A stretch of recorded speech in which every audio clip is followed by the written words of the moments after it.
কারবালার সাথে কোনো প্রকার কোনো দিক থেকে ঘুরে ফিরেও আপনার আশুরার কোনো সম্পর্ক নেই।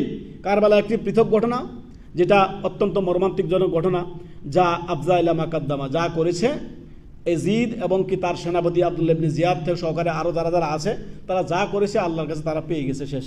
অতএব তাদেরকে নিয়ে আমরা সমালোচনা করার দরকার নেই।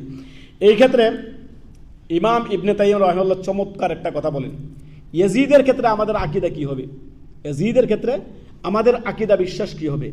তিনি চমৎকার একটি ফর্মুলা দিয়েছেন। ইমাম ইবনে তাইয়্যিম রাহিমাহুল্লাহ তিনি চমৎকার কথা বলেছেন, একবারে ইনসাফপূর্ণ একটি কথা। তিনি বলছেন, ইয়াজিদের ব্যাপারে আমাদের আকীদা হচ্ছে লা ইউহিব্বু, না তাকে আমরা ভালোবাসবো, ওয়ালা ইয়াসুব্বু, অর্থাৎ না তাকে আমরা গালি দিব, না তাকে আমরা ভালোবাসবো, তাকে কথা বলবো সে রাদিয়াল্লাহু তাআলা আনহু, না রাহিমাহুল্লাহ বলবো, কোনোটাই বলবো না।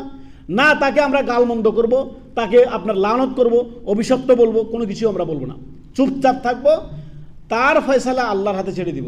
অতএব আহলে সুন্নাত ওয়াল জামাতের আকীদা হচ্ছে ইয়াজিদের ব্যাপারে আমরা ইয়াজিদের ফয়সালা আল্লাহর উপরে ছেড়ে দেন, আল্লাহর উপরে।